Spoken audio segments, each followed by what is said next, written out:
La Escuela Defensorial se complace en dar la cordial bienvenida a todas y todos al tercer y último día del curso denominado Jurisprudencia Constitucional en materia de habeas corpus. Saludamos el día de hoy la presencia de Magíster Gabriela Rosa, directora de la Escuela Defensorial subrogante. Magíster Juan Vaquero Correa, asesor del presidente de la Corte Constitucional del Ecuador. Magíster Daniel Esteves, consultora VIP para la Corte Constitucional del Ecuador. Señoras y señores directores nacionales, coordinadores regionales, directores provinciales y coordinadores provinciales de la Defensoría Pública, representantes de los consultorios jurídicos, compañeras y compañeros defensores públicos, señoras y señores, sean todos bienvenidos. El proyecto de la Escuela Defensorial es una prioridad de la actual administración.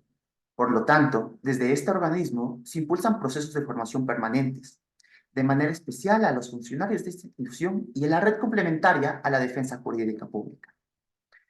Para dar comienzo al desarrollo académico del evento, recordamos a los asistentes las siguientes indicaciones. Para obtener el certificado de asistencia a este curso, es obligatorio que el participante cumpla con su participación y registro de asistencia en este programa formativo. Se recuerda, el registro de asistencia se enviará a través del link que será remitido los últimos 15 minutos antes de esta jornada de aprendizaje. Se solicita mantener encendidas sus cámaras durante todas las sesiones.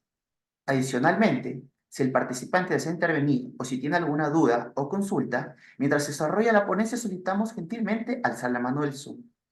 Reiteramos que no se debe utilizar el chat para registro de asistencia. Con estas indicaciones, saludamos y damos la bienvenida al ponente del día de hoy, Magíster Juan Vaquera Correa. Antes de darle la palabra, nos permitiremos leer unas breves líneas de su hoja de vida. Él es abogado magna cum laude por la Universidad San Francisco de Quito. Es máster en Derecho Procesal por la Universidad de Salamanca, profesor de Derecho Constitucional en la Universidad San Francisco de Quito. Fue asesor de la jueza constitucional Carla Andrade Quevedo en la Corte Constitucional del Ecuador, asociado de la firma Ferre Abogados, participante en diversos cursos, talleres y seminarios, y actualmente es asesor del presidente de la Corte Constitucional del Ecuador. De esta manera, recibimos al magíster Juan Vaquero. Bienvenido, doctor, tiene la palabra. Buenos días, muchas gracias. Solo proyecto un poco la presentación. Entiendo que... un segundito nomás.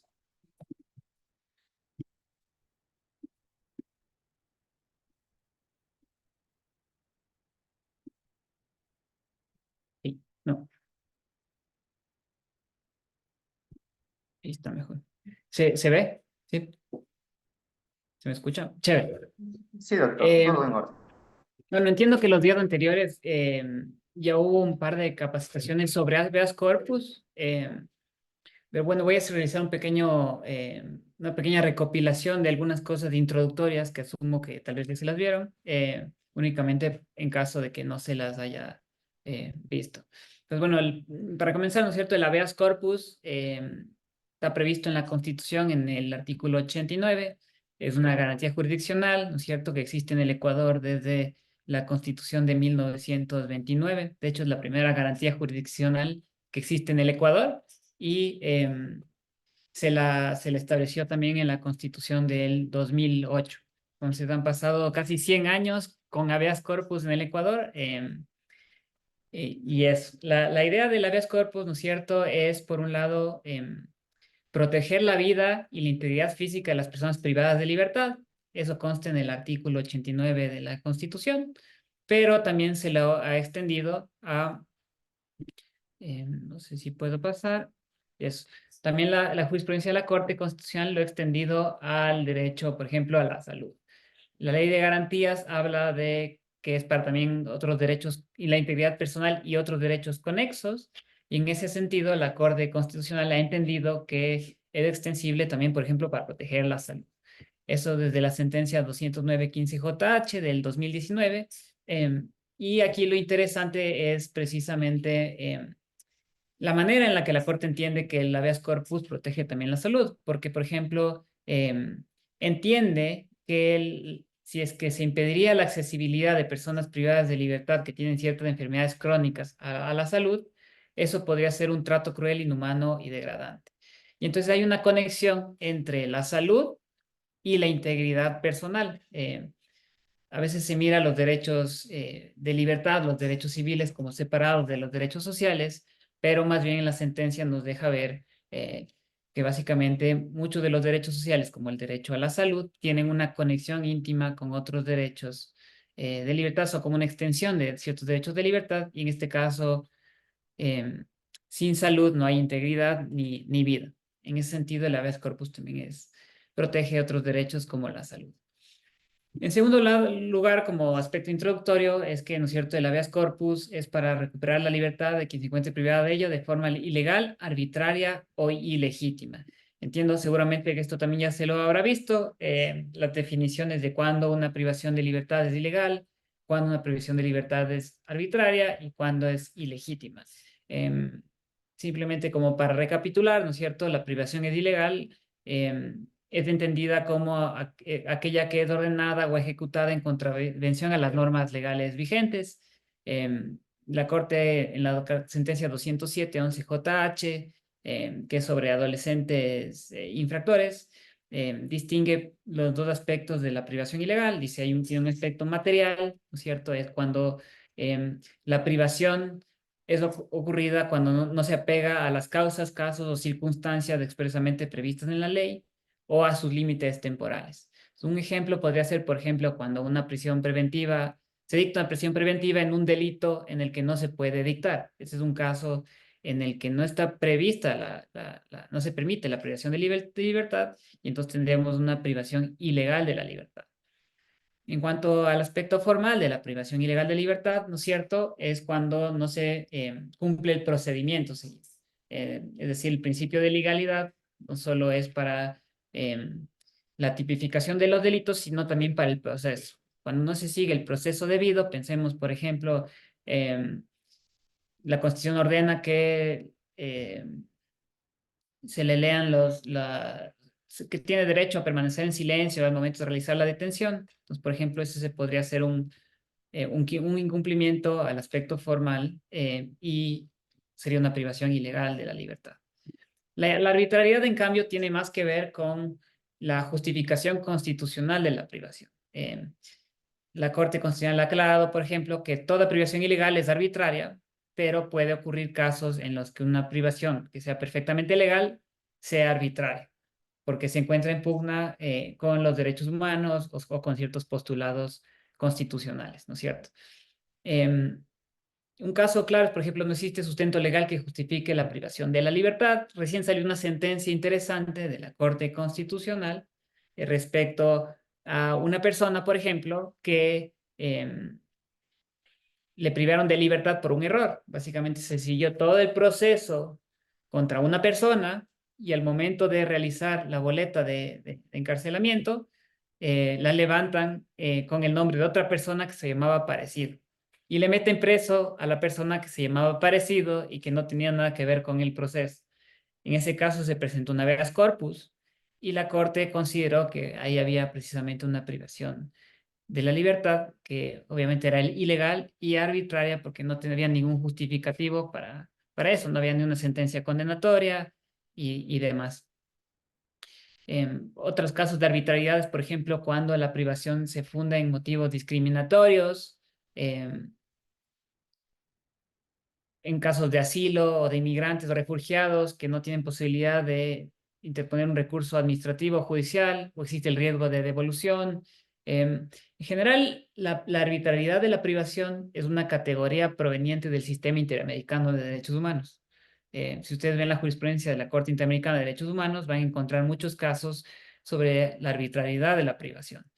De alguna manera, la Constitución copió esas categorías y estableció la ilegalidad y la arbitrariedad. Y uno de los problemas que había al inicio es que también, si ustedes se fijan en el artículo 89, se refiere a la ilegitimidad de la privación de libertad. Pero la ilegitimidad de la privación de libertad, eso no existe a nivel del sistema interamericano. Es una invención de la Constitución del Ecuador.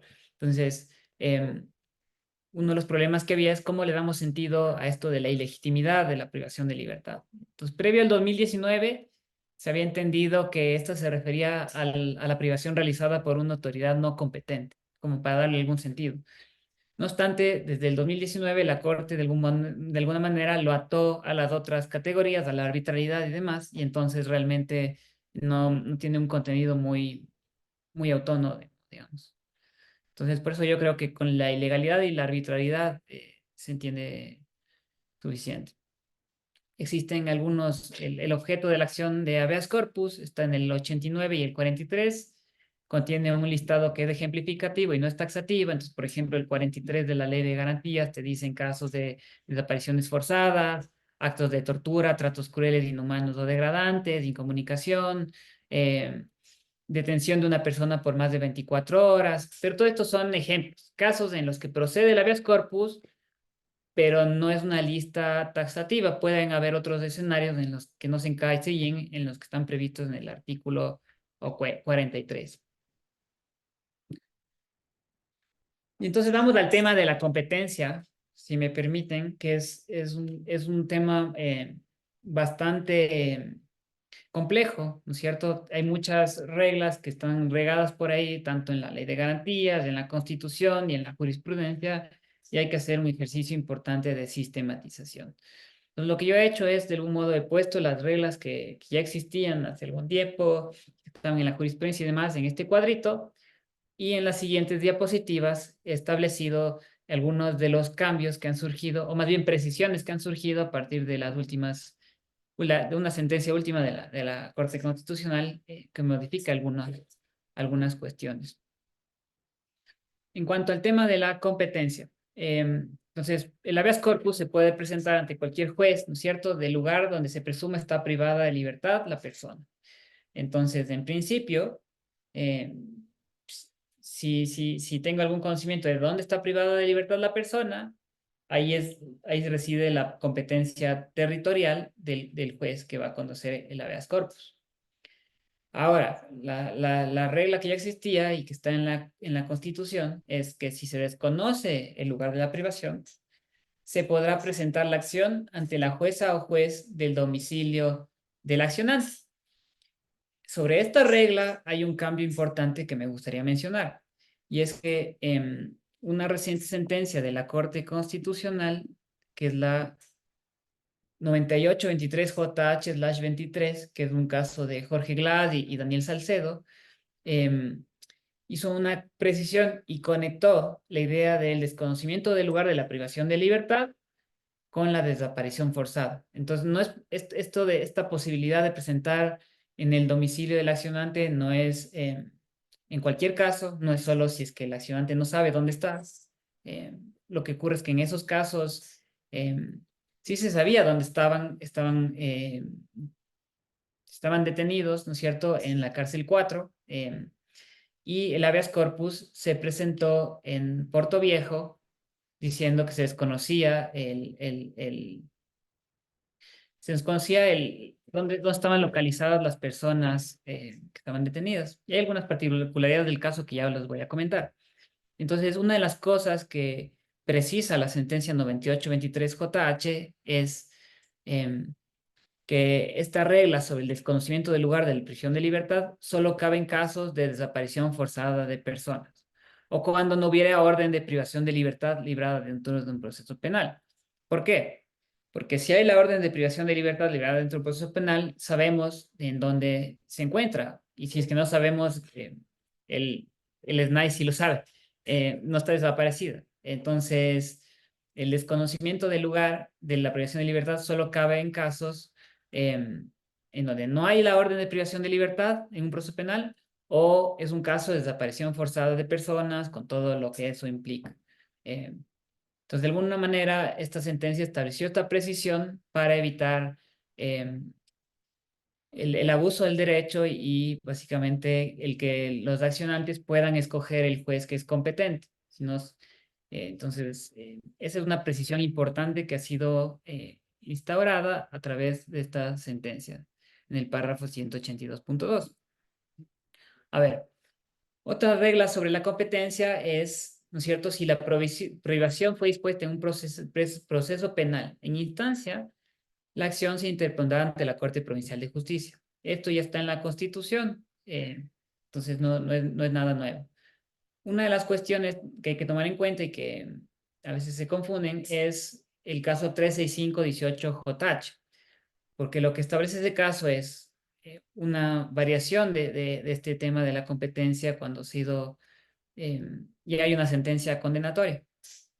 Y entonces, si es que la sentencia no está ejecutoriada, es decir, no está en etapa de ejecución, el competente es la Corte Provincial.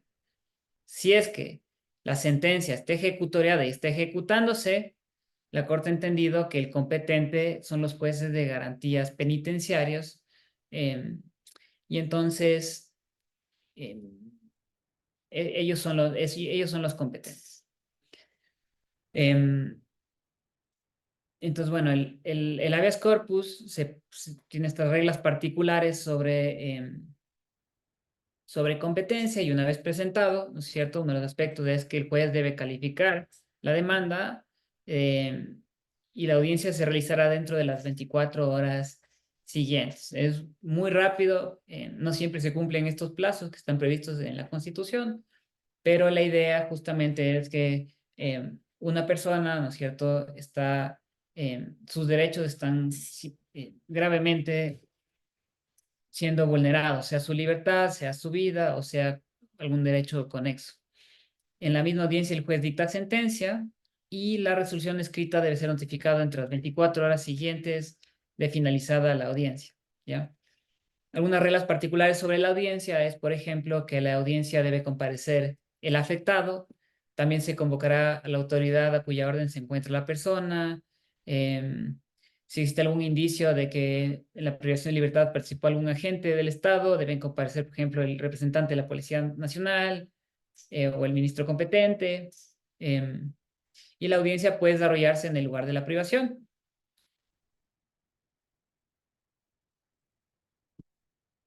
Listo. Pues como les estaba comentando, la sentencia 9823JH modifica algunos de los aspectos. Comentamos ya el primer aspecto respecto a la regla de competencia sobre el desconocimiento de dónde se encuentra la persona privada de libertad. Pero existen otras precisiones. Tal vez comento un poco el caso para que se entienda cómo es que de los hechos del caso surgen estos nuevos precedentes de esta sentencia. Lo que ocurrió en el caso 9823JH es que se presenta, bueno, una persona estaba privada de libertad en Quito, me parece. Otra persona distinta presenta un habeas corpus en Puerto Viejo, aduciendo que esa persona tenía, primero que desconocía dónde se encontraba, que tenía conocimiento dónde estaba hasta el 2022 en esa cárcel, en el Centro de Retención de Rehabilitación Social, pero desde el 2022 no sabe dónde está, aunque estaba en la cárcel. Y entonces, con ese argumento, presenta el habeas corpus en Puerto Viejo, y luego esa sentencia, de algún modo, dado que era un caso sobre problemas de salud, y por eso es importante la contextualización que hice antes, de algún modo hizo que el proceso de habeas corpus no solo se lleve a cabo respecto de esta persona, sino también de Jorge Glass y Daniel Salced, que también estaban privados de libertad. Ellos estaban en la cárcel 4, no en Puerto Viejo. Y entonces la sentencia basada en este argumento sobre la protección de la salud y la integridad de las personas privadas de libertad le dio efectos intercomunis, y también introdujo a estas personas al proceso, y básicamente dispuso su libertad a través de este habeas corpus, y que tenía algunas irregularidades. Una de ellas es, por ejemplo, el tema de la competencia, que ya habíamos comentado, en cuanto a la competencia territorial, porque no tenía competencia el juez de Puerto Viejo. Se había utilizado de manera fraudulenta la regla sobre el desconocimiento del lugar donde se encuentra la persona. Se había dado efectos intercomunis a una sentencia sin un tipo de asidero legal, y entonces tenía algunas irregularidades. Entonces, estas fueron analizadas en la sentencia 9823 JH y la Corte estableció algunos correctivos. Entonces, la regla 1 es que en la fase de ejecución de sentencia condenatoria, los jueces competentes para el conocimiento de acciones de habeas corpus son los jueces de garantías penitenciarias. En esta parte no hay cambio alguno, es igual que la sentencia 365, que ya tenía algún tiempo y que les había comentado en la diapositiva anterior. La precisión es que estos jueces de garantías penitenciarias deben ser del lugar donde se encuentre cumpliendo la condena la persona accionante y o beneficiaria. Es decir, si la sentencia está en etapa de ejecución y por tanto los jueces competentes son los jueces de garantías penitenciarios, estos jueces de garantías penitenciarias no puede ser cualquier juez, no puede ser en el caso el juez de garantías penitenciarias de Puerto Viejo, sino tiene que ser del lugar donde se encuentre cumpliendo la condena a la persona accionante y o beneficiaria. Es decir, debían ser los jueces de garantías penitenciarias del centro de rehabilitación social donde estaban eh, estas personas. La segunda regla que precisa es la que les había comentado hace un momento, el desconocimiento del lugar de la privación de libertad. Y esto solo cabe en casos de desaparición forzada o cuando no hubiera orden de privación de libertad librada dentro de un proceso penal. Aquí creo que habría que agregar una tercera que no lo menciona la sentencia, pero es, por ejemplo, si es que ocurre uno de estos casos en los que una persona particular lleva a otra por ejemplo, a un centro de desintoxicación por ejemplo, de ese modo, que como tal no es desaparición forzada, pero también es un caso legítimo en el que se puede desconocer el lugar de la privación de libertad. De hecho, la Corte tiene un caso de hace como unos 4 años sobre un tema similar. Ese supuesto no está en la sentencia, pero creo que igual sería un supuesto que también podría caber aquí. Em, sobre esto no les voy a comentar porque vi la diapositiva y vi que Dani lo iba a comentar sobre la inhibición en habeas corpus, así que lo dejaré a Daniela este tema, salvo que haya alguna duda después. Y una cuarta regla es, por ejemplo, que es improcedente emplear una acción de habeas corpus para la ejecución de otra sentencia de habeas corpus que ordene la excarcelación de una persona. La Corte introduce ahí algunos diferenciales, entonces dice... em, no puedes ejecutar un habeas corpus a través de otro habeas corpus. O sea, sería distinto si es que se trata de una sentencia emitida por la justicia ordinaria, por ejemplo, que ordena la excarcelación y aún así no le dejan salir. Ahí sí presenta el habeas corpus. Pero sin cambio, si es que es una sentencia de habeas corpus la que ordena la libertad, presentar otro habeas corpus, eso no cabe. O sea, el juez competente para ejecutar el habeas corpus es el primer juez que lo dicta, es el juez que ya dictó la sentencia de habeas corpus, entonces no es procedente presentar otro habeas corpus para ejecutar esa sentencia constitucional. Em, algunos otros aspectos procesales importantes es, bueno, ya les hablé un poco sobre la privación de libertad por particulares, puede ocurrir el habeas corpus a veces por particulares. Si es que es de estos supuestos en los que yo les había comentado, el juez debe revisar la autonomía de la voluntad de la persona afectada y su libre consentimiento en la audiencia. En caso de dudas, se interpretarán los hechos y el derecho en el sentido que más favorezca la libertad. Esto ya había eh, sido establecido hace algunos años. También existen algunas particularidades respecto a otros procesos de garantías jurisdiccionales sobre el desistimiento tácito, por ejemplo. Entonces, la regla es que en el habeas corpus no cabe el desistimiento tácito ante la falta de comparecencia a la audiencia. Esto está en la sentencia 812 JH/20. Y en este era un caso en el que hubo una privación de libertad sin fórmula de juicio y la persona privada de libertad no se presenta a la audiencia. Y aquí hay que recordar precisamente que hay una regla especial para el habeas corpus que está en el 45 de la Ley de Garantías y que te dice que se presume la arbitrariedad de la privación de libertad si es que no presentan a la audiencia a la persona privada de libertad. Ahí hay una presunción de que hay una privación arbitraria de la libertad. Y por tanto no cabe que se declare el desistimiento tácito porque no acude a la audiencia a la persona privada de libertad. De hecho, se presume la arbitrariedad de la privación. Algunas curiosidades y que recuerdo, por ejemplo, en el tema de la pandemia, es las audiencias por Zoom. una de las discusiones que había es si es que las audiencias por Zoom, que en general en el resto de procesos sí es posible realizarlos, si es que con las audiencias por Zoom, por ejemplo, se garantiza o no se garantiza eh, que la persona esté, digamos, en buena situación y que el juez pueda observar que esté en buenas condiciones. El habeas corpus justo significa ahí está el cuerpo y entonces el habeas corpus, yo creo, tiene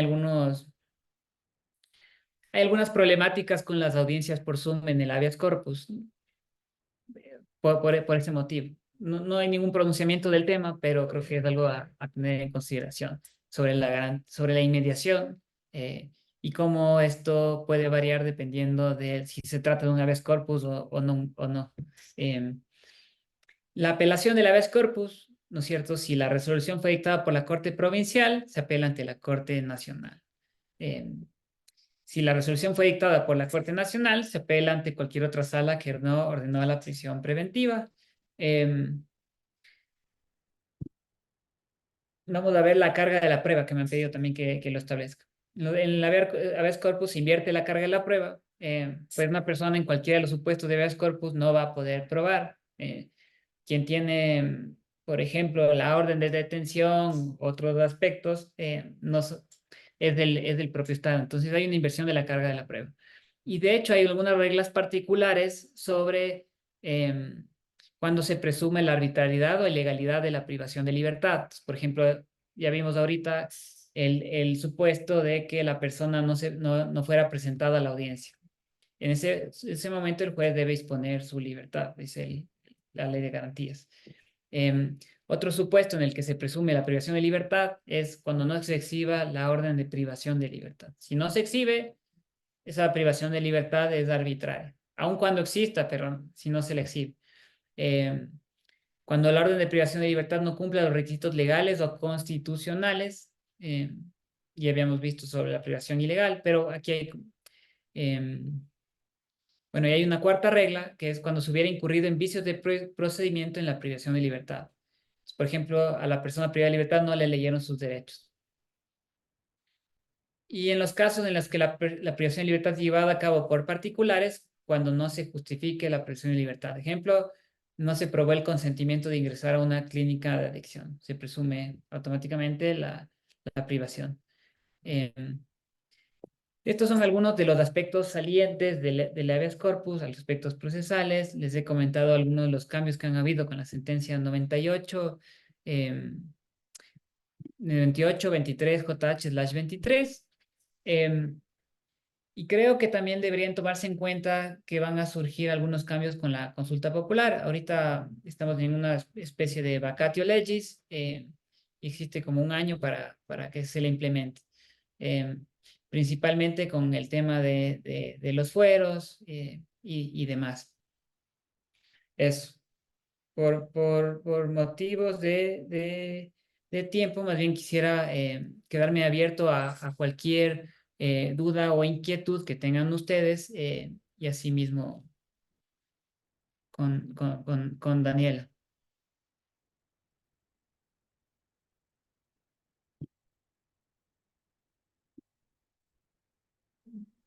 Muchas gracias, doctor. En este momento las personas disculpen, pueden alzar la mano para alguna participación y el chat en este momento se lo va a abrir para que de igual manera puedan remitir sus preguntas.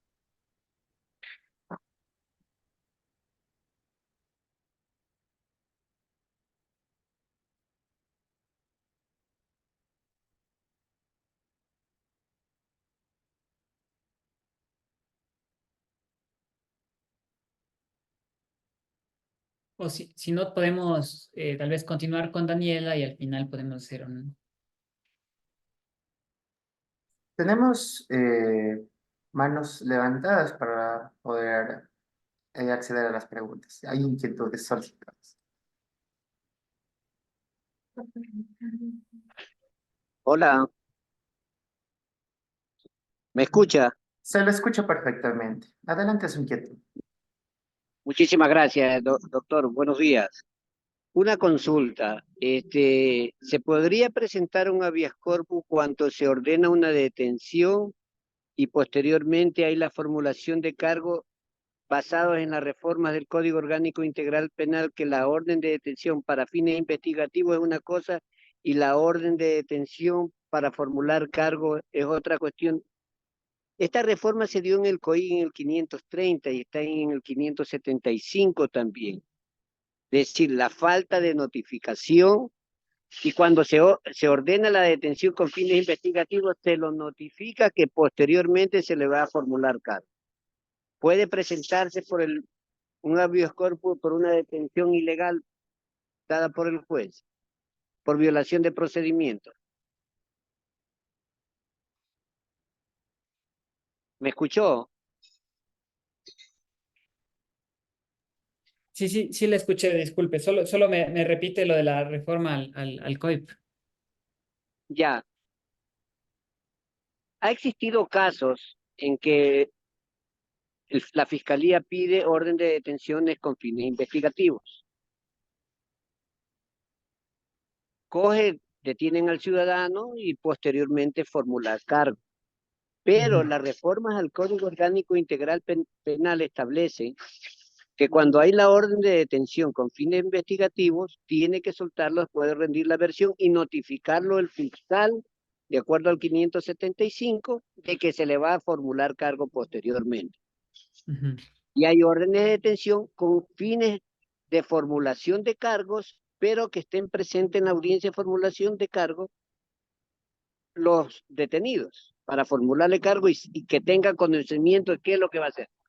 En estos dos casos, si se ha violado el procedimiento formal, en el caso de orden de detención con fines investigativos y el fiscal solicita en forma arbitraria o en forma desmedida un procedimiento que no es acorde a la normativa del Código Orgánico Integral Penal, procede el habeas corpus por ilegal. Yo lo que le preguntaría si es que el juez penal no controla estas cuestiones.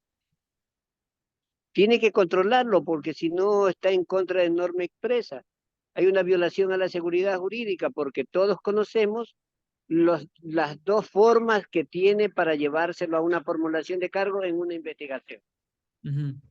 Entonces el juez sí conoce el derecho, entonces nosotros tenemos que anticipadamente expresarle de que está violando el procedimiento. Claro, Pero si no hace caso el juez y se formula cargo y se da la prisión preventiva, es factible presentar un habeas corpus. yo en principio diría lo siguiente, tendría que estudiar más el tema, ¿no? Bueno, en general el tema esto de los fines investigativos es de dudosa,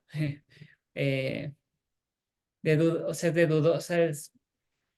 de dudosa constitucionalidad, digamos, en mi criterio. O sea, nunca se ha declarado inconstitucional, pero en sí detenerte para investigar es algo un poco respetuoso, digamos, de la libertad personal. Eso por un lado. Yo diría en principio lo siguiente, aunque debería revisar más el COIP y el supuesto que usted me menciona. Diría en principio eso controla el juez penal, ¿no? Si es que el juez penal no lo controla y hay una privación ilegal de la libertad, yo diría sí procede el habeas corpus. Pero ahí siempre hay estos problemas de hasta dónde puede entrar el habeas corpus y contradecir lo que dijo, por ejemplo, el juez penal. El juez penal valoró o no valoró si es que la privación de libertad es constitucional, si es que es ilegal o es arbitraria. En principio creo que el juez penal lo debería hacer y la vía a través de la que se la debe impugnar este tipo de cuestiones es a través del control que realizan los jueces penales, ¿no es cierto? Pero eso no. Ah, ya mandaron un mensaje. No diría una respuesta definitiva porque tendría que estudiar más del tema y podría venir algún momento un caso a la Corte Constitucional, pero pediría eso en principio. O sea, en principio sí, si es que el juez penal no lo controla. Listo. Muchas Ajá. gracias. Muchas gracias por su intervención. Tenemos otra pregunta. Si para usted, señor ponente, el día de hoy, damos la palabra a la abogada Tatiana Zambrano. Muchas gracias, buen día. Doctor, una consulta. ¿Cabe el habeas corpus, por ejemplo, en un caso de un juicio de alimentos, se emitió una boleta de apremio por 60 días cuando realmente correspondía por 90 días en base a la reincidencia en el apremio? Sin embargo, el juez en audiencia emite la boleta de apremio, pese a las observaciones que hace la abogada que no le corresponden 60 días, sino 90 días, y el juez hace caso omiso a ese tema y solo le emite por 60 días. Luego, por escrito, se hace la observación y el juez, a través de un auto, notifica a la cárcel indicando que se ha revisado el expediente y que efectivamente no le correspondían 60 días, sino 90 días. Como supuestamente se encuentra ilegalmente detenido por el tema de que la boleta que se ejecutó estaba determinado por 60 días, se presenta un habeas corpus. ¿Procede o no hacer ese tipo de solicitudes?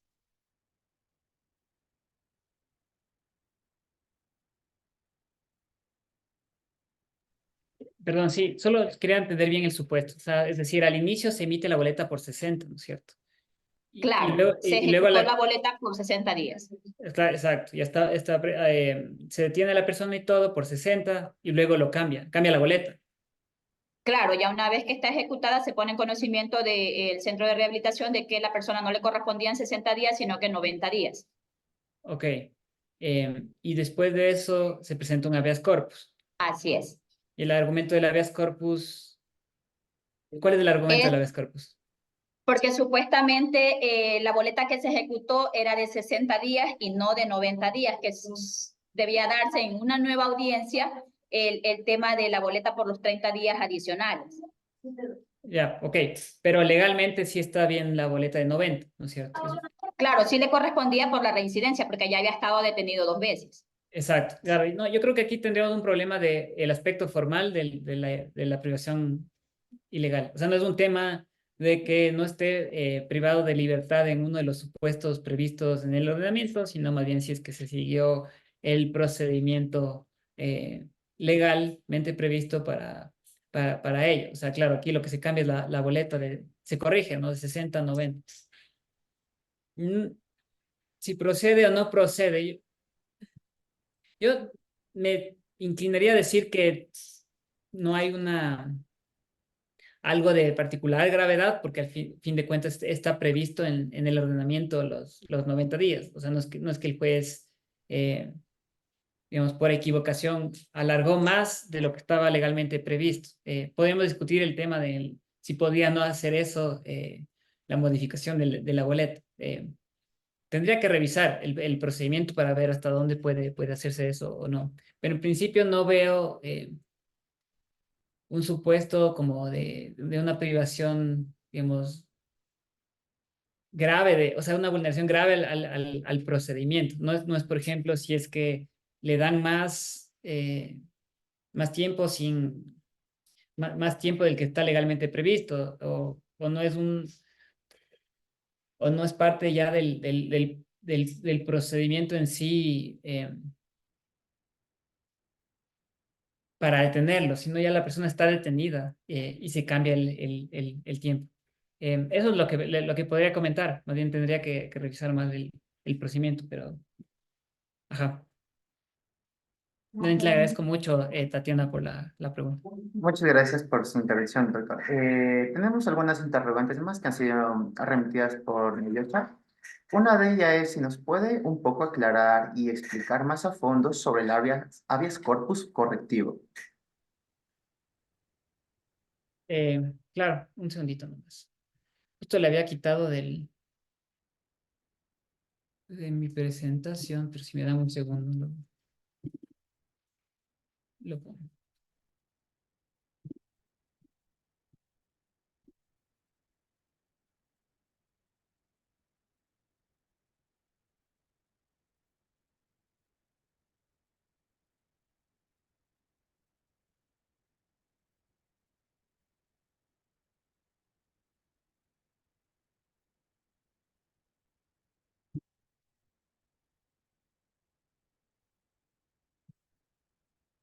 Un segundito.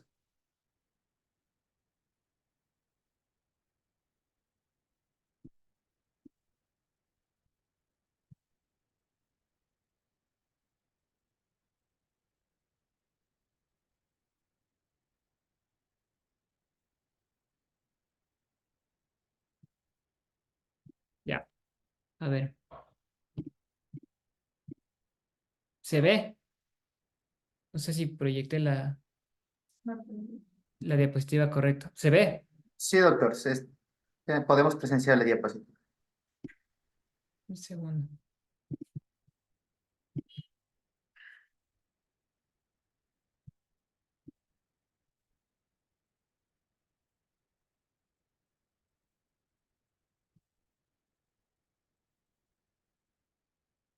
Ahí, ¿se ve?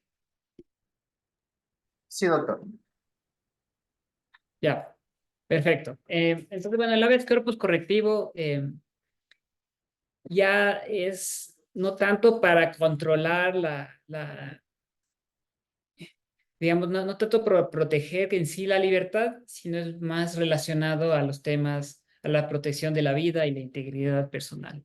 Es para enmendar las vulneraciones a derechos generados durante la privación de libertad. Entonces, lo que se intenta el habeas corpus correctivo es valorar las condiciones de dicha privación, ¿ya? Algunos supuestos en los que procede el habeas corpus correctivo es frente a casos, por ejemplo, de tortura, tratos crueles, inhumanos y degradantes, incomunicación o otros tratamientos vejatorios que atenten contra la dignidad humana. Eh, es interesante, por ejemplo, ver la Comisión de la Verdad, los lugares de tortura y cómo se tenía la gente. Entonces, por ejemplo, el habeas corpus correctivo podría ser para ese tipo de casos en los que hay tratos crueles y nomás degradantes, tortura y malos tratos en general. En general, en el habeas corpus correctivo normalmente no se ordena en sí la libertad, sino que es correctivo. Uno de los problemas que tiene el habeas corpus correctivo es la literalidad del artículo 89 de la Constitución, porque este dice que en caso de verificarse cualquier forma de tortura, trato inhumano, cruel o degradante, se dispondrá la libertad de la víctima, su atención integral y especializada y la imposición de medidas alternativas a la privación de la libertad cuando fuere aplicable. Eh, y entonces la Constitución de algún modo te dice que recuperas la libertad en el caso de, por ejemplo, tortura, tratos crueles, inhumanos y degradantes y demás. La Corte no ha entendido tan literalmente el 89, sino que ha considerado, por ejemplo, recuerdo un caso de una persona herida en la espalda en la que le dispararon, le dieron con unos perdigones en la espalda, los guías penitenciarios y la corte, bueno, y no le dieron atención médica. En ese caso, por ejemplo, era un habeas corpus correctivo y la corte no ordenó, por ejemplo, que la persona o sea, no ordenó la libertad de la persona, sino, bueno, ordenó el arresto domiciliario, cambiar un poco las condiciones en las que estaba privada de libertad la persona y demás. Otro caso es, por ejemplo, una persona a la que le violaban en una celda, ¿ya? Ese es también un habeas corpus correctivo. Eh, la Corte no dispuso su libertad, sino dispuso que le muevan a otra celda en general, pero no le dispuso la libertad. Y esa es una de las cuestiones que hay que tomar en cuenta. Eh, por ejemplo, en los temas de medicamentos, de derecho a la salud de las personas privadas de libertad con enfermedades catastróficas o, y así, o que necesitan ciertos tratamientos médicos especializados. Por ejemplo, la sentencia 209 de la Corte Constitucional ha establecido ciertos estándares sobre cómo funciona, sobre las distintas medidas que se deben adoptar. Entonces, por ejemplo, es medio graduada. Usted dice, por ejemplo, si es que primero es atenderle en el centro. Si es que en el centro no le pueden atender, bueno, ahí sí deben coordinar con algún centro médico fuera del centro de rehabilitación social, por ejemplo, y que se atienda y luego regresa. Pero nunca se dispone en sí la libertad de la persona. Eso es algo importante en el habeas corpus correctivo. Esta es una de las clasificaciones de los distintos habeas corpus que existen. Es copiada de Perú, si no me equivoco. y así. Entonces, también se han presentado algunos habeas corpus por la crisis del sistema carcelario, por ejemplo, en casos de el hacinamiento. Hay una población carcelaria gigantesca, en condiciones infrahumanas, con infraestructura deteriorada, sin mantenimiento, y así. Entonces, hay algunos casos en los que se ha tratado casos relacionados a habeas corpus de personas que tal vez están privadas en condiciones eh, contrarias a la dignidad y que repercute obviamente en su vida y en su integridad física o en su integridad sexual y demás. Entonces, por ejemplo, hay casos de una persona que la aislaron por más de una semana, que recibió golpes y descargas eléctricas. Otra persona, por ejemplo, eh, lo hospitalizaron por 7 días por un disparo con arma de fuego, veces que yo les comentaba. Em, Otro es, por ejemplo, una persona que le aislaron en una celda de donde otros privados de libertad lo golpearon, le agredieron. Entonces también es un habeas corpus correctivo. Otra persona, por ejemplo, por 3 días fue sometido a golpes de electricidad, agresiones sexuales con aquiescencia de los guías penitenciarias. Fue sumergido desnudo en un tanque de plástico con agua con sal, atado contra las escaleras de una litera con una sábana y amordazado con un trapo en su boca. Entonces, les explico estos casos para que se den cuenta un poco que en el habeas corpus correctivo no estamos tratando en sí sobre la protección a la libertad de las personas y si es que esas restricciones a la libertad se justifican desde un punto de vista constitucional, como en otros casos de habeas corpus, y no simplemente estamos tratando de casos en los que la privación de libertad en sí es, es, es, puede ser que si se siguió el procedimiento bajo las causas legales y demás, y ya en la ejecución de la sentencia que lo privó de libertad, se vulnera su integridad personal o su vida em, o sus otros derechos conexos como el derecho a la salud. Más o menos así funciona el habeas corpus correctivo. Entiendo que hubo una capacitación previa justamente sobre qué tipo de reparaciones se pueden dictar en el habeas corpus. No sé si ya lo trataron. Ajá. Excelente, doctor. Como última pregunta, ¿dónde se puede ubicar las sentencias referentes a habeas corpus según tipología emitidas por la Corte Constitucional? Pero ¿me repites la pregunta? Claro que sí. ¿Dónde se puede ubicar las sentencias referentes a habeas corpus según tipología emitidas por la Corte Constitucional? Ah, claro. Bueno, hay distintas formas de ubicar las sentencias. Una de ellas es, por ejemplo, estar pendiente de los boletines y las guías jurisprudenciales. De hecho, hay una guía jurisprudencial solo sobre habeas corpus que salió hace un tiempo, tal vez habría que actualizarla un poquito, pero contiene muchos de los desarrollos que ha realizado la Corte Constitucional en esa materia. Si quieren, le busco y le paso a Tanyita en caso para que la pueda circular la guía jurisprudencial. Igual salen los boletines salen todos los meses y quien quiera, digamos, estudiar la jurisprudencia de la Corte con cierta periodicidad y ver qué novedades han ido saliendo, puede revisar los boletines.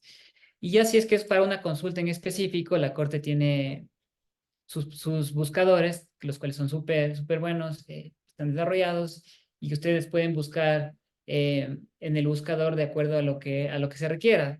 Pueden buscar con palabras clave o si saben el número del caso, pueden encontrarlo. En general, en el buscador, la Corte Constitucional utiliza su área de la Secretaría Técnica Jurisdiccional que sube ciertos reportes sobre los casos, entonces ustedes van a encontrar en cada caso que ustedes encuentren quiénes son las partes del proceso, un poco sobre qué versa el caso, cuáles son los derechos constitucionales que trata la sentencia, cuáles fueron los derechos alegados. Y esto incluso antes de leer como tal la sentencia. Pues pueden formarse una idea sobre qué tratan los casos previos a examinarlos. Entonces, el buscador es otra forma en la que pueden localizar la jurisprudencia. Y también he visto también que se comparte mucha jurisprudencia a través de las redes sociales y entonces lo que pueden hacer es A veces si encuentran alguna sentencia que alguien la comenta, ver el número y buscarlo en el buscador. Eso sería básicamente. Agradecemos la intervención del doctor Juan Vaquero Correa por su excelente exposición.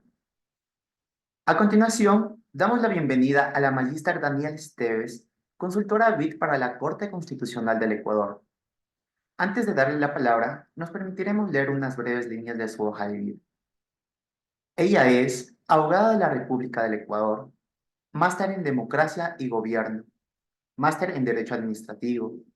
Cuenta con amplia experiencia en gestión pública, transparencia, contratación pública, litigio administrativo y análisis de sectores estratégicos. Actualmente se desempeña como consultora BID para la Corte Constitucional del Ecuador. De esta manera, recibimos a la magíster Daniela Esteves. Bienvenida, tiene la palabra. Muchas gracias, doctor. Buenos días con todas y todos los que nos acompañan en esta capacitación.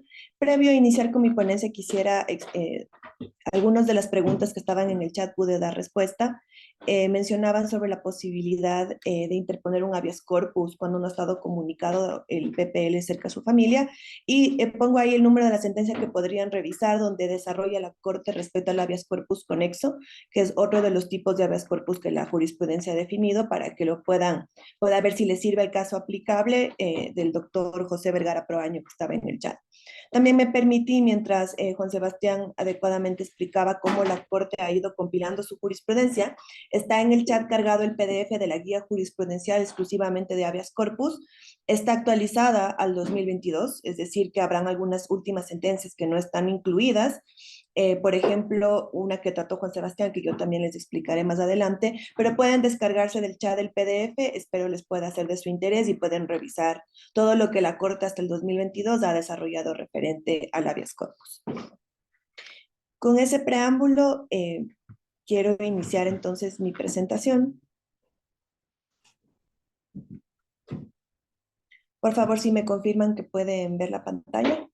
Sí, doctora. Sale más ponerla en modo presentación y comenzar con su Sí, eso exposición. mismo estoy haciendo. Bueno, en estos 2 días ustedes han podido tener toda un pantallazo del habeas corpus desde sus inicios, y en la capacitación el día de hoy se ha enfocado en aspectos procesales de habeas corpus, y me han pedido que exponga la jurisprudencia de la Corte Constitucional ha identificado para la excusa y reposición, abuso del derecho y también la inhibición, que eso es algo que Juan Sebastián ya lo mencionó, que voy a ampliar en esta ponencia.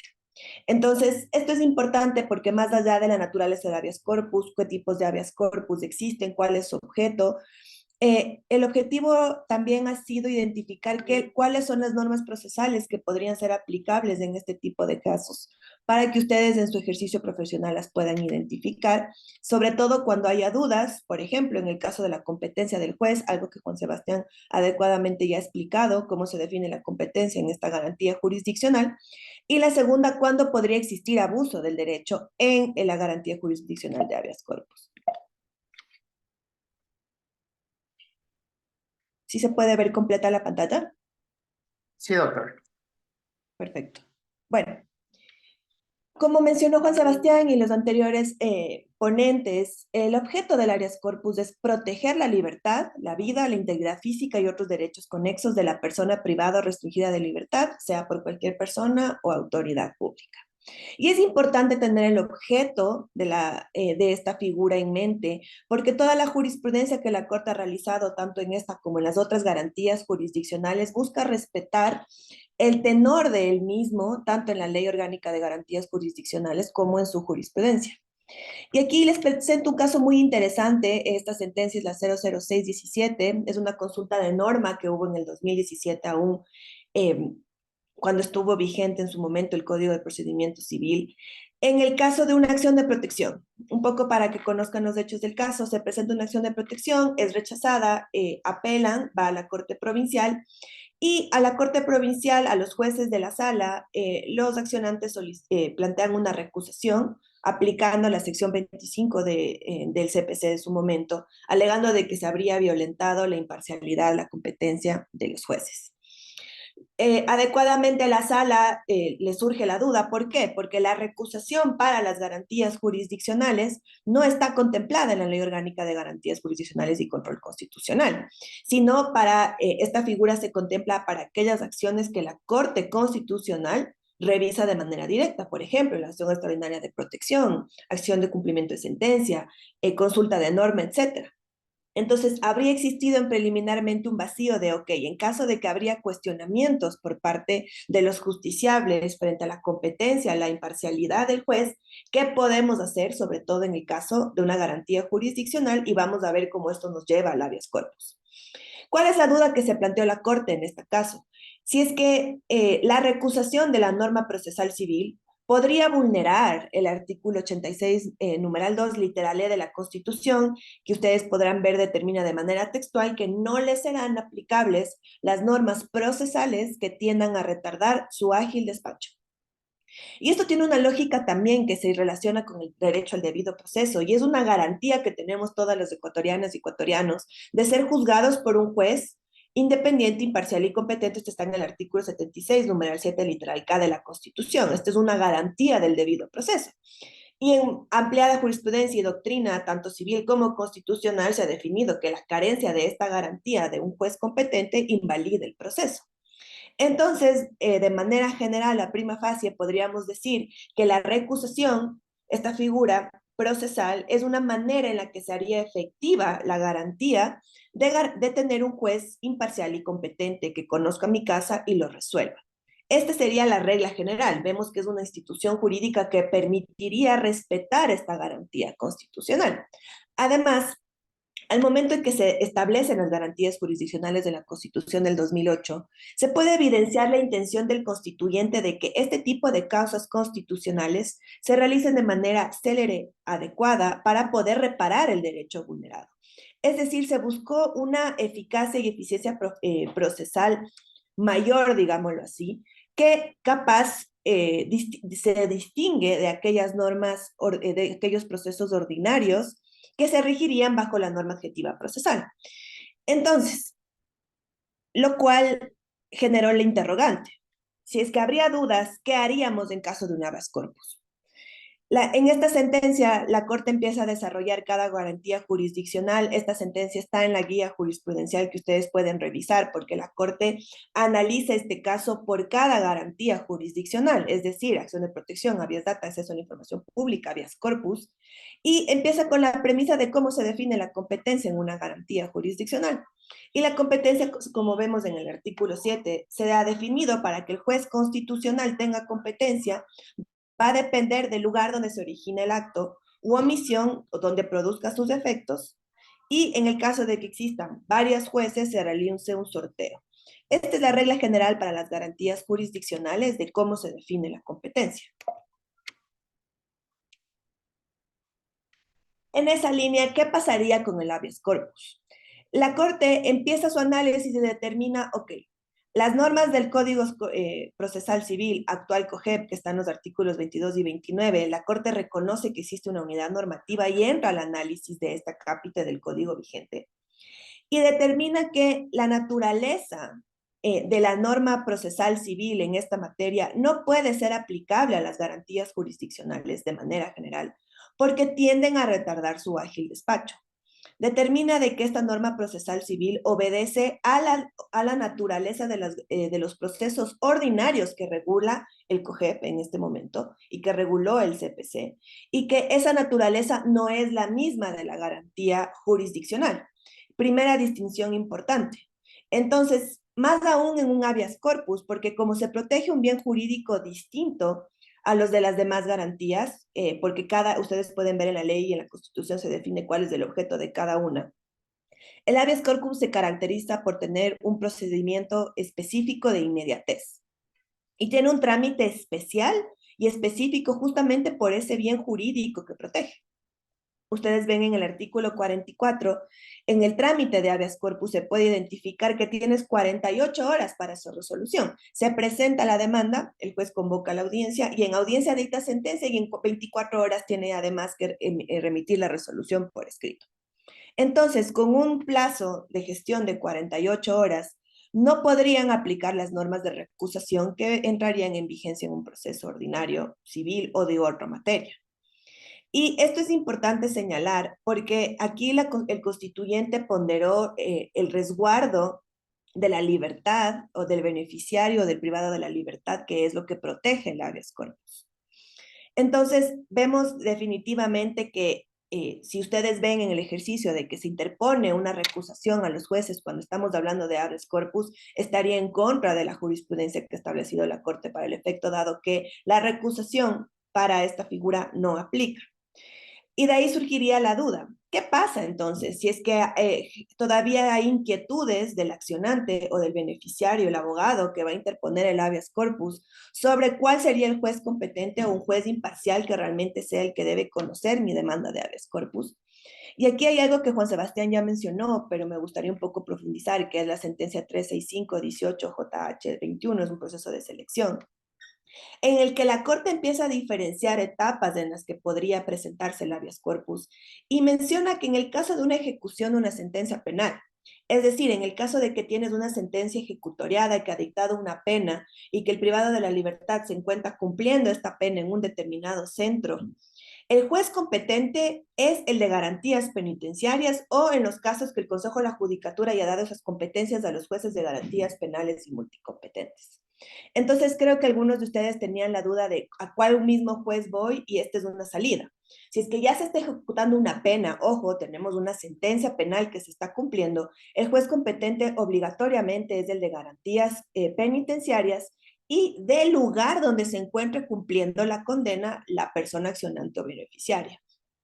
Y esto viene de una lógica importante. Como ustedes saben, la sentencia y con la orden de carcelación, se supone, la premisa de la que partió la Corte fue que vamos a saber obligatoriamente con una sentencia en firme y con una orden de carcelación dónde tiene que rendir esa condena el privado de libertad. Por tanto, el supuesto en el que se podría desconocer dónde se encuentra privado no aplica en este escenario. Y por eso es que se descartó para este supuesto que se pueda presentar un habeas corpus en el domicilio del accionante, porque en una fase de ejecución penal ya tú vas a saber, se presume que tienes que saber dónde está cumpliendo la pena el privado de libertad. Entonces, para resumir esta pequeña parte de la presentación, en el caso de excusa y recusación, la Corte Constitucional ha determinado de que no le es aplicable a las garantías jurisdiccionales, en específico al habeas corpus, las normas del Código Orgánico General de Procesos para la recusación, porque estarían afectando la naturaleza de la garantía jurisdiccional de habeas corpus que busca proteger un bien jurídico diferente que requiere especificidad e inmediatez. Y por tanto, en las 24 horas que se convoca audiencia y luego en las 24 horas en las que tiene que remitir su sentencia por escrito, el juez, en estos plazos sería imposible aplicar esta figura procesal. Perdón, voy a pasar a la siguiente. ¿Qué pasa con el abuso del derecho? Juan Sebastián ya mencionó la sentencia 98-23. Les pido que ustedes puedan buscarles una sentencia muy interesante. Y aquí, al enfocarme del abuso del derecho, quisiera puntualizar dos aspectos que ya me dio la premisa Juan Sebastián referente al abuso del derecho. Y como mencionó, aquí son tres procesos distintos que se unificaron en esta sentencia, por decirlo de manera más didáctica. Y es interesante porque aquí la Corte, al momento de que empieza a relatar los hechos, podemos ver un particular, que los abogados de Jorge Glass y Daniel Salcedo presentan como terceros de interés a un habeas corpus que había presentado Jarrín, que es otro tercero. Para esto, como ustedes saben de antesales de conocimiento público, la sentencia también lo menciona, ellos ya habían presentado una sentencia de habeas corpus que había sido aceptada en primera instancia y que se encontraba ventilándose en un recurso de apelación que, valga la redundancia mencionar, la Corte Provincial anuló por encontrar que se había obviado requisitos de la notificación a la Procuraduría en el SNAI, en la primera habeas corpus de estas dos personas, y anuló la sentencia de primera instancia, solo como dato curioso. Pero ellos en este proceso anterior, que no formó parte de lo que se analizó en este caso, ellos ya habían tenido un habeas corpus con una sentencia que había dispuesto su libertad.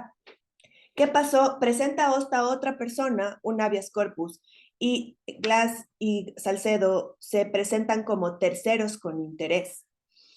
Y aquí es importante, yo les invito a leer la sentencia porque la Corte también diferencia qué significa ser tercero con interés en este tipo de garantías jurisdiccionales. Y recordemos que para este fin la Corte ha identificado dos posibilidades, el amicus curiae o el coadyuvante, por los efectos que puede tener la sentencia que se emita dentro de esa garantía. Y en la tercería con interés en realidad no se encajaba en esta figura, algo que también la Corte analiza. Y ahí es donde empieza lo más relevante, que es el abuso del derecho de los abogados, la conducta de los abogados que presentaron estos habeas corpus. Estos de tercerías con interés en este habeas corpus. La Corte ya en una sentencia anterior, la tengo aquí por si ustedes quieren tomar nota, ya definió cuáles son los elementos que deben verificarse para que pueda existir un abuso del derecho. Es decir, ya la Corte ha determinado estos requisitos que se deben verificar y cumplir para que pueda tener lugar esta figura comprendida en el artículo 23 de la Ley Orgánica de Garantías Jurisdiccionales y Control Constitucional. Vemos aquí que tenemos dos elementos. El elemento subjetivo, que se trata de quién es el peticionario o los abogados que presentarían la garantía jurisdiccional, y la conducta. Y la conducta puede tener tres aspectos para considerarse abusiva. La primera es proponer varias acciones de forma simultánea o sucesiva por el mismo acto u omisión, alegando el mismo derecho y en contra de las mismas personas. Con esta conducta, más el elemento subjetivo, estaríamos incurriendo en un abuso del derecho. En la segunda conducta, presentar peticiones de medidas cautelares de mala fe, eso es específicamente medidas cautelares, que no aplica el habeas corpus. Y la tercera, que es la más relevante, que se vuelve importante en el análisis de esta sentencia, es la desnaturalización del objeto de la garantía jurisdiccional con el ánimo de causar daño. Entonces, ¿qué identifica la Corte Constitucional? Que estas personas habrían actuado simulando ser terceros con interés para desnaturalizar al habeas corpus, dado de que se logra evidenciar en todos los actos procesales del expediente que lo que ellos buscaban era confundir a la administración de justicia y por tanto generar un daño y buscar que el habeas corpus sirva para obtener una sentencia sobre una causa de la cual no eran parte. Y aquí abro un paréntesis antes de avanzar sobre el abuso del derecho y es sobre la inhibición. En el párrafo 60 de esta sentencia se hace una salvedad importante a la competencia del juez cuando estamos hablando de jueces de garantías penitenciarias para la fase de ejecución de una pena. Si es que el juez recibe una garantía de habeas corpus de una persona que ya se encuentra con una sentencia ejecutariada cumpliendo la pena y tiene dudas sobre su competencia, aquí es donde se establece la figura de inhibición, en razón del territorio, porque obviamente se supone que se sabe dónde está el privado de libertad rindiendo su condena, o puede ser que también sea un conocimiento público de dónde está esa persona cumpliendo esa privación de libertad. Debe inhibirse de conocer ese juez de garantías penitenciarias y remitir el expediente al juzgado competente en razón de territorio. Ojo, esto es importante, que es la figura de inhibición que había mencionado Juan Sebastián, que esta misma sentencia lo contempla en el párrafo 60 y justamente determina las diferencias que en la competencia de una fase de ejecución penal para conocer una garantía jurisdiccional de habeas corpus. Entonces, la Corte, al analizar los requisitos que ya se han establecido para el abuso del derecho, determina de que esto está ligado a la buena fe procesal. Y este es un principio que además se reconoce en la eficacia que debería garantizar a las garantías jurisdiccionales, valga la redundancia, porque están reconocidas de esa manera en el artículo 86, numeral 2 de la Constitución. Y determina la Corte en esta sentencia que la mala fe procesal conspira contra esa mencionada eficacia. Entonces, si yo a través del abuso del derecho afecto la eficacia de la garantía jurisdiccional, estoy vulnerando el precepto constitucional. Y es por eso que la Corte concluye que las demandas de habeas corpus que se presentaron, estas tercerías con interés de habeas corpus, además de haber tenido un contenido idéntico, es importante mencionar eso, desnaturalizaron el objeto de la garantía porque buscaron que a través de esta sentencia se ejecute la anterior sentencia de otra causa que ellos ya habían ganado en primera instancia, donde se les había dispuesto una orden de libertad. Entonces buscaron participar con tercería de interés, con esta figura que ellos proponen en su documento, para que se beneficien de una sentencia de habeas corpus que no era directamente parte procesal, para que se logre cumplir una sentencia en una causa distinta. Veamos la confusión que esto mismo generó al juez constitucional, que además fue remitido para investigación para el Consejo de la Judicatura a raíz de esta sentencia por esta actuación justamente. Además, cabe presentar, y aquí hay un punto importante del rol de los abogados, de que las demandas fueron presentadas de manera idéntica y el mismo día en la ciudad de Quito. Entonces, la Corte denota con este accionar que fue claro la intención de los abogados de confundir a la administración constitucional para obtener un beneficio dentro de esta garantía.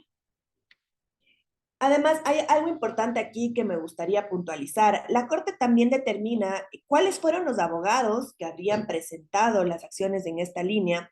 Y es interesante porque incluso en un caso era un profesional de derecho con su registro, con su carnet, y el otro había solo sido un estudiante de derecho, es decir, ni siquiera era abogado todavía, y presenta estas demandas dentro de la causa. Entonces, a la Corte le llama la atención y por eso remitió el expediente para que este abogado, que sí estaba ya en ejercicio profesional, pueda ser sancionado conforme lo dispone el artículo 23. Entonces, esto es importante tomar en cuenta porque las acciones que han tenido lugar públicas en todo nuestro país le han llevado ya a la Corte a empezar a analizar la conducta de los abogados y la Corte identifica un abuso de derecho de los abogados que tuvieron parte y ordena su investigación y posible sanción. Entonces, tenemos ya un precedente claro por parte de la Corte de cómo puede verificarse, cómo puede evidenciarse una conducta de abuso del derecho en la presentación del habeas corpus. Además, hay un acápite importante que menciona la sentencia y porque regresa al objeto de la garantía de habeas corpus, y es que yo no puedo utilizar un habeas corpus para cumplir otra sentencia de habeas corpus, algo que Juan Sebastián ya lo mencionó, porque desnaturaliza el objeto de esta garantía y podría afectar la tutela de derechos que se busca proteger. Entonces, eso creo que es importante, lo tomemos en cuenta para el ejercicio profesional. Y ustedes pueden revisar los detalles de este caso muy interesante en la sentencia 9823. Otro caso de abuso del derecho importante, que la Corte también aquí, esta es una sentencia de 29213 del 2019. Aquí los hechos del caso son los siguientes. Se presenta una una pensión alimenticia, se determina la pensión, el deudor adeuda la pensión, se ordena su privación de libertad por el plazo de 30 días, si no me equivoco, y mientras estaba decurriendo ese plazo, el privado de libertad presenta un habeas corpus alegando de que su detención había sido arbitraria. El juez niega el habeas corpus porque existía una orden judicial, etcétera, y verifica el cumplimiento de que esta haya sido legítima y desecha el habeas corpus. Se acaban el plazo de 30 días de esa persona privada de libertad y esta persona, al no haber sido liberada, vuelve a presentar un habeas corpus ante el mismo juez y este juez, de manera que es la conducta que observa la Corte, vuelve a desechar el habeas corpus alegando una posibilidad de abuso del derecho. ¿Qué resuelve la Corte aquí? Y dice, ok, un ratito. No, como el bien del habeas corpus es un bien jurídico específico, especial, inmediato, que busca proteger algo que el resto de las garantías jurisdiccionales no lo hace, el juez que conoce la demanda de habeas corpus tiene la obligación de verificar sin efecto la privación de libertad. ¿Era ilegal, arbitraria o ilegítima? Y solamente cuando haya verificado la detención podría determinar si existió o no abuso del derecho a accionar esta garantía jurisdiccional. Por tanto, no puede de manera automática, digámoslo así, el juez desestimar el habeas corpus solicitado sin hacer un análisis sobre la privación de la libertad. Porque justamente se podría afectar el objeto de la garantía. Y en este caso sale una nueva regla interesante, y es que cuando tú presentas un habeas corpus que fue desechado, pero luego, por hechos sobrevinientes dentro de la misma causa, que habrían influido en esa detención, tienen lugar, puedes volver a presentar un habeas corpus y este no puede ser constituido como abuso del derecho. Y en consecuencia, el derecho de una persona a plantear un habeas corpus no precluye, siempre que tengan lugar estos hechos sobrevinientes ante la misma materia y ante el mismo juez, que es lo que tiene lugar en la sentencia. La Corte determina que el segundo habeas corpus que presentó el privado de libertad ya habría incurrido en una detención arbitraria porque él ya cumplió los 30 días de detención que se le había dispuesto. Y por tanto, si es que el juez hubiera analizado esta premisa, probablemente ese segundo habeas corpus hubiera sido aceptado y el señor hubiera tenido acceso a que se garanticen sus derechos y no se hubiera mantenido en esta indefensión, que es lo que en el fondo se quedó la persona que estuvo interponiendo la acción. Entonces, aquí también vemos que la Corte, si bien ha dejado claro cuándo se puede configurar un abuso del derecho, en materia de habeas corpus, siempre el juez que conozca la causa tiene que, previo a analizar la figura del abuso, determinar si es que existió una detención ilegal, arbitraria o ilegítima. Y solamente con ese análisis podría pasar a considerar si es que existió o no un abuso del derecho. Perdóname, ahí está. Eso es lo que les quería exponer el día de hoy. Por favor, estoy abierta a preguntas que ustedes puedan tener al respecto. Tengo la mano levantada del doctor Rolly Llanos, por favor.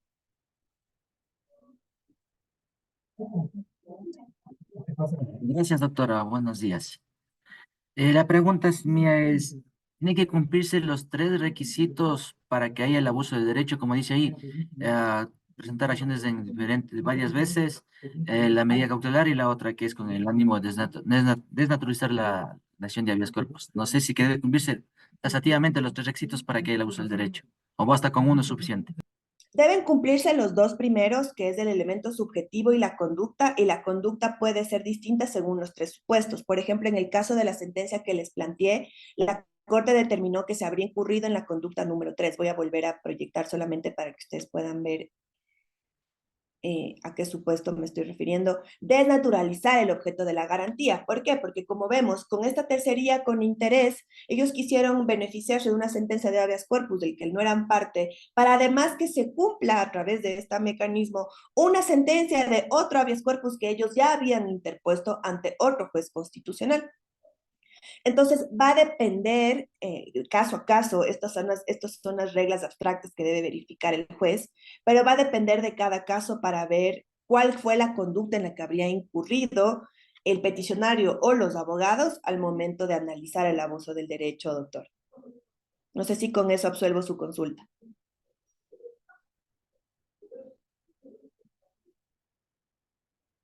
Sí, no es tan claro porque lamentablemente estamos hablando de una óptica constitucional, recordemos. Entonces, de ley debemos aterrizar la doctrina jurisprudencial de la Corte al caso concreto. Y por eso no es tan fácil responder cabe o no, puede o no, porque va a depender de los hechos del caso. En los hechos de este caso, la Corte determinó que el elemento subjetivo fueron los abogados. Los abogados fueron los que incurrieron en la conducta abusiva del derecho y fue abusiva porque fueron en contra de la naturaleza del habeas corpus. Y como se configuraron los dos requisitos, existió abuso del derecho y remitieron para sanción. Entonces, aparte que además presentaron demandas idénticas. Entonces, yo creo que dependerá del caso concreto para que el juez pueda identificar si existe o no abuso del derecho, doctor. Tengo la mano de la doctora Paola Merchán. Está con su micrófono silenciado, por si acaso no. Sí, doctora, buenos días. Tengo una inquietud.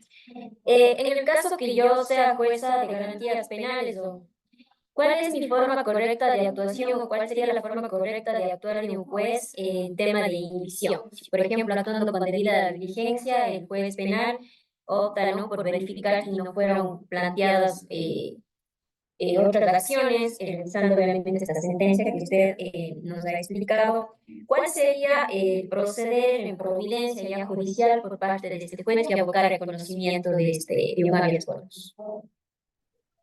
La pregunta es compleja porque además estamos buscando meter al habeas corpus en un todo y como se ha explicado, el habeas corpus tiene distintos tipos. Entonces, en la figura de innovisión, que le voy a compartir la sentencia para que ustedes puedan ver el párrafo. Aquí, en el párrafo 59, ¿lo pueden ver? Sí. En el párrafo 59-60, la figura de inhibición que menciona la Corte se encamina dentro de un habeas corpus presentado frente al escenario de un privado de la libertad que ya tiene una sentencia condenatoria ejecutoriada. Entonces, aquí lo que menciona la Corte es, ok, si es que yo tengo ya una... ¿Perdón? Disculpe, es que como estaba con el... No les veo por lo que estoy compartiendo pantalla. El escenario de la inhibición en este caso es que el juez de garantías penitenciarias, que sería el competente para conocer el habeas corpus en este escenario, conforme lo que se explicó anteriormente, tiene dudas y podría estar, y está identificando de que se estaría desviando al justiciable del juez competente, porque, por ejemplo, aquí te da un supuesto, la demanda estaría dando alegaciones contradictorias sobre el lugar de internamiento del posible beneficiario, o si es que es de conocimiento público, con redes, con noticias, ahora es realmente, sí se puede conocer, capaz no de manera certera, pero se puede saber dónde podría estar cumpliendo la condena esta persona privada de la libertad. Desde la primera providencia, menciona la Corte, ya tendría que inhibirse de la causa y remitir a la jurisdicción correspondiente para justamente poder resguardar el derecho al acceso a la justicia y el debido proceso del que se va a beneficiar del habeas corpus. Porque si el juez no lo hace, justamente estás afectando el derecho del beneficiario. Entonces, la pregunta en habeas corpus es aún más complejo porque va a depender del tipo de habeas corpus, va a depender de cuáles fueron los hechos del caso, pero vemos que la inhibición sí se ha reconocido para esta figura justamente en el caso de una persona que ya cuente con una sentencia ejecutoriada. Caso contrario, como vimos al inicio en el tema de excusa y recusación, se aplican las normas de competencia para las garantías jurisdiccionales que tienes del artículo 7, que te dice es el lugar de donde surgió el hecho u omisión, o si no, el domicilio, si no se conoce dónde está retenido, dónde está privado de la libertad, sería el domicilio del accionante. Porque ese tipo de regla general aplica para un habeas corpus de ese tipo. Un habeas corpus donde tú no tienes una sentencia y te retuvieron contra tu voluntad sin un proceso previo. Pero en este caso, la inhibición que reconoció la Corte Constitucional fue ya de un privado de la libertad con sentencia ejecutoriada, que no es del mismo supuesto, doctora. No le escucho, está con el micrófono silenciado, disculpe. ¿Queda claro? No sé si absolví su consulta. Sí, doctora, gracias. Entonces, le interpretaría específicamente cómo se ha pronunciado la Corte, que sería la inhibición específica para lo que ellos están haciendo alusión en esta sentencia. Porque mi inquietud también era qué pasa si es que el juez, si es que yo me inhibo en primera providencia, obviamente pensando como juez, luego pueden, no sé, reclamarme que no les he tutelado sus derechos, o pueden luego presentar una acción contra por falta de tutela la judicial efectiva, consideraría yo. Por eso era también mi inquietud. Pero bueno, gracias, Y doctora. es legítima la duda, y ahí la sugerencia que podemos hacer en este foro académico, que la idea es darles a ustedes las herramientas para que sea un debido ejercicio de la profesión. La Corte Constitucional lo que dice es, va a depender del tipo del habeas corpus, y obviamente, siempre y cuando haya una duda. Lo que te dice la Corte es que tú puedes evidenciar de que al justiciable se le estaría privando del juez competente. Y por eso es que es un caso específico, porque si tú tienes una sentencia ejecutoriada, no va a haber duda de cuál fue el juez competente, porque la sentencia ya te va a decir el lugar donde esa persona está rindiendo su condena, que no es el mismo supuesto de una persona que no ha formado parte de un proceso penal o está iniciando el proceso penal. Entonces, va a depender de cada caso, doctora. Gracias, doctora. A la orden. No sé si existe otra consulta. Solo tal vez una puntualización. También creo que es importante mencionar, claro, que el 7 de la Ley de Garantías dice que básicamente que se inadmitirá en la primera providencia si es que el juez es incompetente y que no, básicamente dice la jueza o juez que sea incompetente en razón del territorio o los grados, inadmitirá la acción en su primera providencia. Y también dice no habrá la inhibición.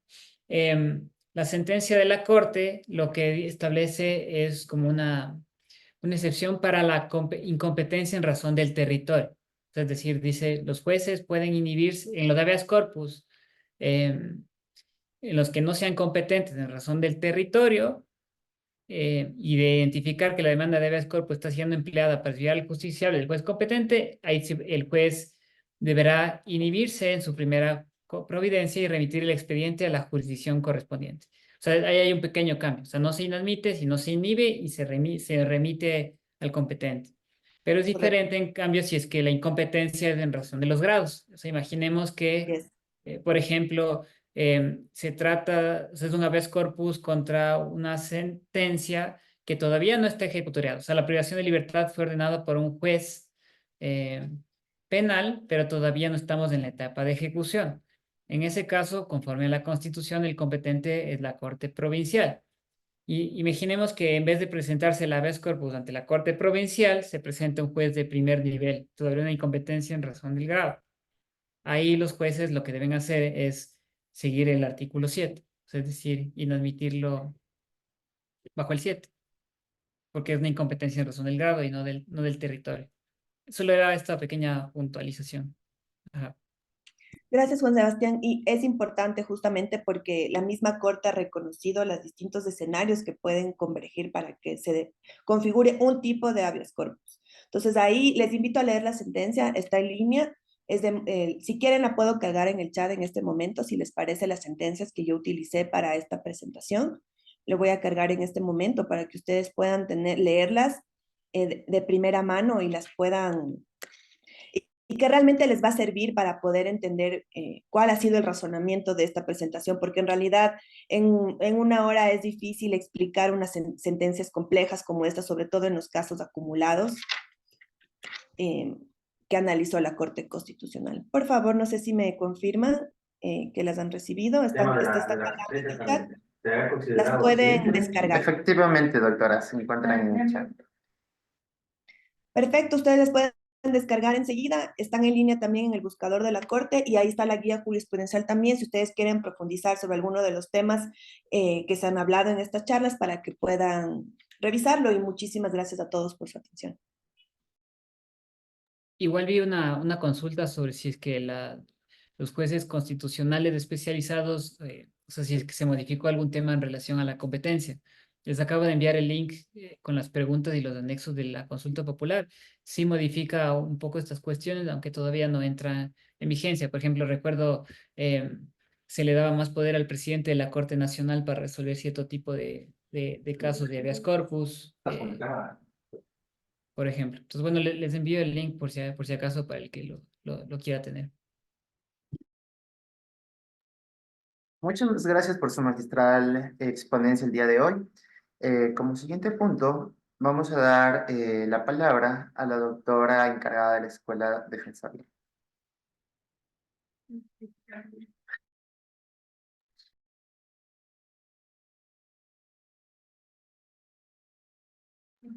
¿Cómo están? Buenas tardes, buenos días con todos. Primero agradecerles por las jornadas y antes de darle paso a David Ibanco que va a dar las palabras de cierre de este evento y de esta jornada formativa, nos permitimos aclarar dos puntos. Primero, estamos viendo mucho en el chat que ponen que demos ingreso a las personas. Recordamos, por favor, a todos los participantes que por respeto a los ponentes se les permite 15 minutos después del inicio de la jornada formativa, se les dará paso. Posteriormente a eso, no. Por respeto, como comentamos, a todos los participantes y más aún a los ponentes. Y el segundo punto es que sí, una vez concluida esta capacitación y depurada el listado de los 3 días de las personas que han participado del mismo, vamos a remitir por correo todo el material que han utilizado los 4 ponentes de esta jornada formativa. Que por favor igual nos tengan paciencia, que los remitiremos con tiempo.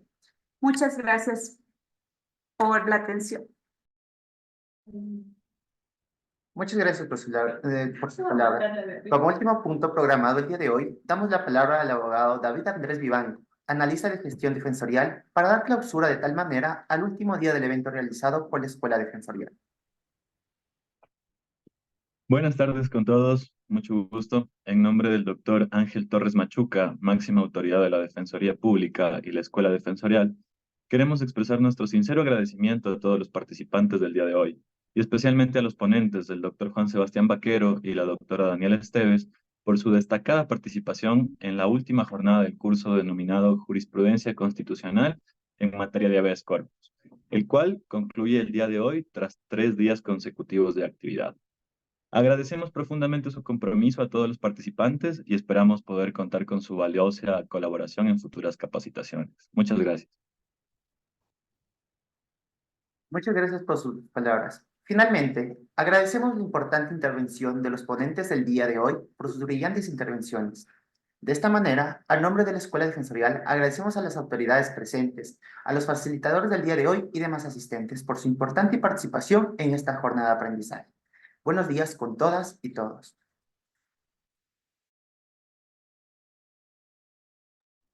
Gracias, hasta luego.